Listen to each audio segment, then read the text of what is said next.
All right, my friends, it looks like we are live. And I'm coming to you today with a really interesting topic. I'm talking about the 4 habits of influential fundraisers. So, if we haven't met yet, my name's Emma. I help fundraisers and nonprofit leaders raise more 5 and 6 figure gifts for their missions so they can achieve the impact they dream of. So here's what I find about this idea of influence. Influence is not something that we're born with, right? I think that's a very common myth. Real influence has very little to do with money, with wealth, with power. Influence is not something that you get that comes along with position or title. So here's the good news. The good news is if you are practicing the right skills and the right habits, you too, and anyone, in fact, can develop greater influence both within your organization and with your donors. So, I'm going to be talking all about the practical actions you can take to increase your influence, the habits that you can develop. So, before I dive in, I want to hear from you. I would love to hear. Let me know, where are you joining from? Go ahead and drop that below. Let me know where you're joining from. And as I chat with you about this idea of developing greater influence as a fundraiser, I'd love to hear from you. If you have any questions or any insights you want to share, go ahead and drop those below. All right, with that, I'm going to go ahead and dive right in with the first thing I want to talk about, and that is that influential fundraisers take the time to understand what's important to their donors. They take the time to really, truly understand what motivates their giving. All right, so this brings me to what I would call probably the number one skill that I think fundraisers can cultivate, especially major gift fundraisers, and that is the skill of curiosity. Now, that may sound strange to you. Curiosity is a skill, and I would say absolutely yes. And it's probably one of the most important skills you can develop as a fundraiser. So, when you're thinking about cultivating curiosity, here's a little practice for you to try. I want you, next time you have a donor call coming up, you have a donor meeting coming up, sit down and schedule in some time before that meeting and just get really curious about that donor. You know, you can use that curiosity and really leverage that curiosity to prepare before the meeting. And you might use that to come up with some key questions you might like to ask that donor, depending upon how well you know them. If you're just getting to know them, you can ask, what originally brought you to connect with our organization? You might want to get deeper into this idea of values if you are someone who's built a little bit more of a relationship with a donor. You might want to ask, what is the change you want to see in the world with your philanthropy? What do you want to achieve with your giving? You may want to dig a little bit deeper in terms of their giving specifically to you as an organization, right? It's like, what aspects of the work they're supporting with you truly resonate with them the most? So I really want to encourage you, when you're thinking about influence, think about how important it is to understand truly and deeply the motivations of your donors. Leverage that skill of curiosity and practice it. It can be developed like any other skill. Set aside a little bit of curiosity time and start saying, I wonder about this donor. Wonder what motivates their giving. What am I curious about? What don't I know about this donor yet that will help me, right? So, all right, welcome. If you're just joining us, I want you to go ahead, let me know where you're joining from. I'd love to hear from you. If you're catching up on the replay, go ahead and use the hashtag replay. Then I can know that you've been here. Come back and answer any questions that you have. Welcome, welcome. I will go on to my point number 2.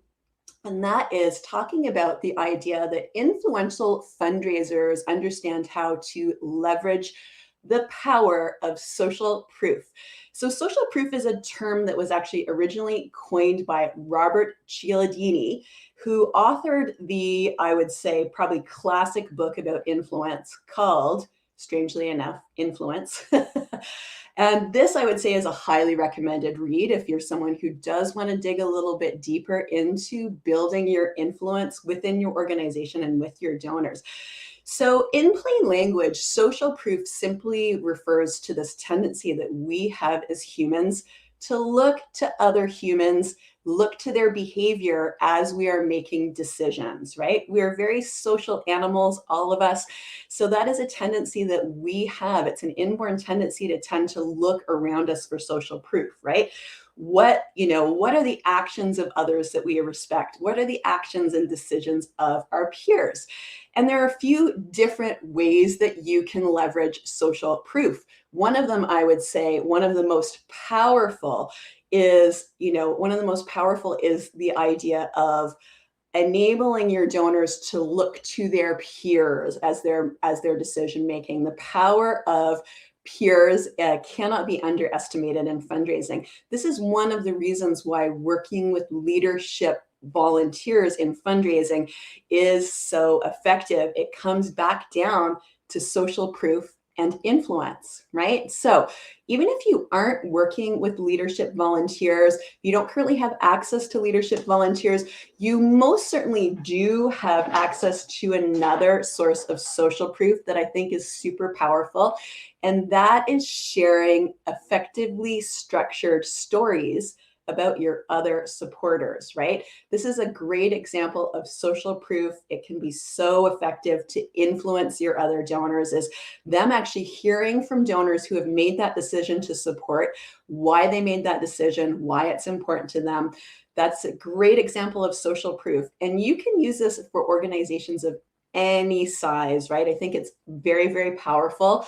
And you can use well-structured supporter stories in a variety of different ways. You can bring them up in the course of your conversations with donors. You can include them more formally in your communications vehicle. I love the idea of including great, really compellingly structured donor stories in your newsletters, in your e-newsletters. So really do think about how you can leverage the power of social proof to effectively influence folks within your organization as well as your donors. Social proof is powerful. I'm going to pause here and I'm going to encourage you, if you have any questions, go ahead and drop them below. What are you curious about when it comes to influence as a fundraiser and how you can grow your influence? And with that, I am going to go on to my influential fundraiser habit number 3. And that is that influential fundraisers practice persistence. You'll notice I use the word practice a lot because I do believe a lot of influence does come down to regular habits and then regular things you practice on a day-to-day basis. So influential fundraisers practice persistence. Here's a big mistake I see a lot of fundraisers make is they simply give up too soon. If they're trying to land a meeting with a prospect, they're trying to book a call with a donor, it's not unusual to give up after, say, like 2 to 3 tries to get in touch with someone, right? But what I want to do here is borrow a statistic from sales, because we, my friend, all of us are in sales, right? That might be a controversial opinion, but I do believe that all of us are in sales. And when you look at the statistics from sales, it's typically said that it can take anywhere between 6 to 8 touch points to qualify a lead. In fact, that's a sort of classic statistic. I've seen it even more recently, up to 10 to 12. So the bottom line here is I wouldn't worry about exactly how many contacts.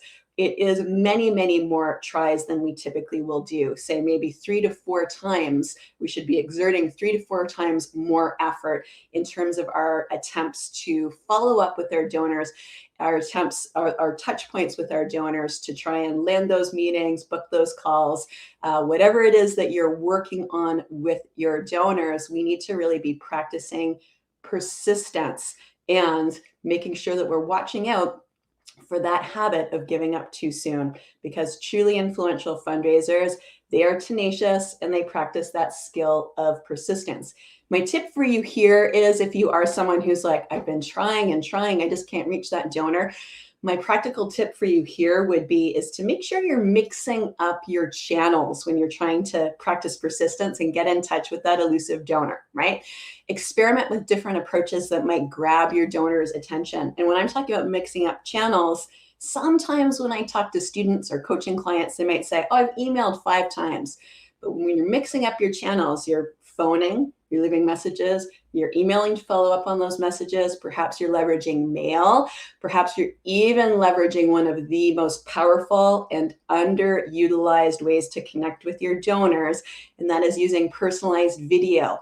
Personalized video messages actually are becoming the platforms that you can use to make personalized video messages have become so accessible and affordable over the last couple of years. There's no reason for any organization not to be leveraging all these great channels and all these creative ways to get in front of your donors. So that is my tip number 3. I want you to really be thinking about increasing your influence by practicing persistence. All right, I'm going to pause before I share my 4th tip for you to increase your influence as a fundraiser, because I want to hear from you. I want to hear from you. Influential fundraisers aren't shy. They jump right on in, share their opinions, and ask their questions. So I want to hear from you. What do you want to take away from this call today to practice in your fundraising? Do you want to be thinking about practicing your persistence, becoming more tenacious in your work and in your follow-up with donors? Do you want to start leveraging this idea of social proof, the power of modeling to donors, and pointing them towards these great stories so they can see what decisions are my peers making, right? What actions are other donors like me taking right now?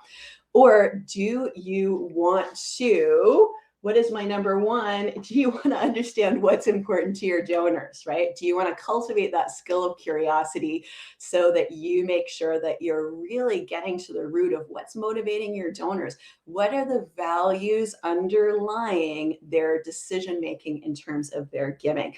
All super powerful practices in terms of increasing your influence. Let me know what you want to work on. Curiosity, persistence, or social proof. Go ahead and drop those below. You can even just use one word so we know what everyone wants to work on.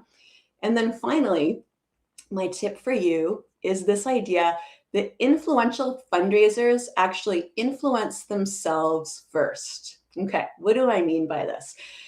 Speaking of this idea of tenacity and persistence, when you're thinking about influence, one of the most important pieces of that puzzle is actually your own mindset, right? It's your own mindset. It can be very common, for example, if I'm coaching you and being more persistent and more tenacious in your follow-up, to have thoughts a little bit like this. Let me know if this sounds familiar. Oh, no, I don't want to bother them. I don't want to interrupt them. They're going to think I'm pestering them, right? Or, oh, if they haven't responded yet, they're just not going to be interested, right? Curiosity, I'm hearing from Allison. Thank you. Allison is working on curiosity. I love that. So let me know if these sound like common ideas to you. If I came to you right now and I said, okay, maybe you've tried getting in touch with that donor 5 times. I said, I want you to try a 6th time. I want you to pick up the phone and contact that donor for a 6th time without editing yourself. Just let me know, what is the thought that pops up for you, right? What is the thought that pops up for you? Those are very common ones. I don't want to be pestering. I don't want to bother them. I'm going to interrupt them. They're going to get angry. If they haven't responded yet, they're not interested, right? So if you're going to be a fully influential fundraiser, you do need to influence yourself first, right? You need to recognize something that is so, so important, and that is the fact that your thoughts are not facts. I'm going to let that sink in for a second. Your thoughts are not facts. And what you need to start doing to increase your influence is turning to yourself first and just looking at that as like, okay, what's coming up for me when I am thinking, just to use the one example of being more persistent and more tenacious. And when I do identify that, there's so much power in that, I want to say, of just starting to recognize the thinking patterns that arise when you are thinking about something like being more persistent with your donors. So that might be a little personal practice that you do. Want to challenge yourself and think, okay, if I am thinking about being tenacious, what are some of the thoughts that come up that get in my way of actually becoming more tenacious and therefore more influential?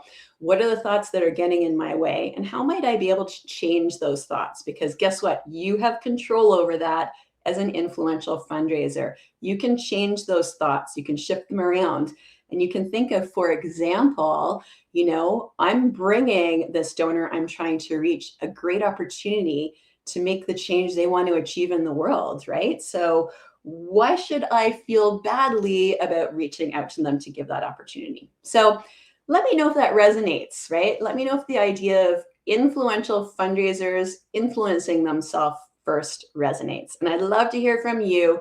If you have any questions or any comments, if you want to talk about what you're working on as a fundraiser, growing your influence, let me know. Drop that below. Okay, now influential fundraisers. If you want to start using that influence to grow your major giving program, I want you to download something I have for you. It's called the Blueprint for Major Gift Success. And it's basically a free guide. It's a proven plan that's going to walk you through the 4 steps that you need to take to raise more 5- and 6-figure donations for your mission so you can achieve that impact that you dream of.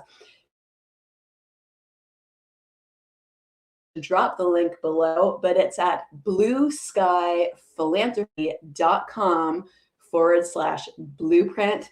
It's a free download for you. So if you want to be somebody, an influential fundraiser who really starts leveraging that influence to raise transformational gifts for your organization, go ahead and download that now. So influential fundraising friends, I hope that you found this helpful. I hope that you found this a little inspirational, because I really do want to leave you with one important message. And that is, I want to go back to this idea. Influence does not come from position. It does not come from title. You're not born with it. Doesn't come from wealth. Doesn't come from power. What it does come from is persistently and consistently practicing some of the skills and habits that I've been talking about today. Anyone can learn to develop their influence. So I hope you take this away, start working on your influence. I'd love to hear from you.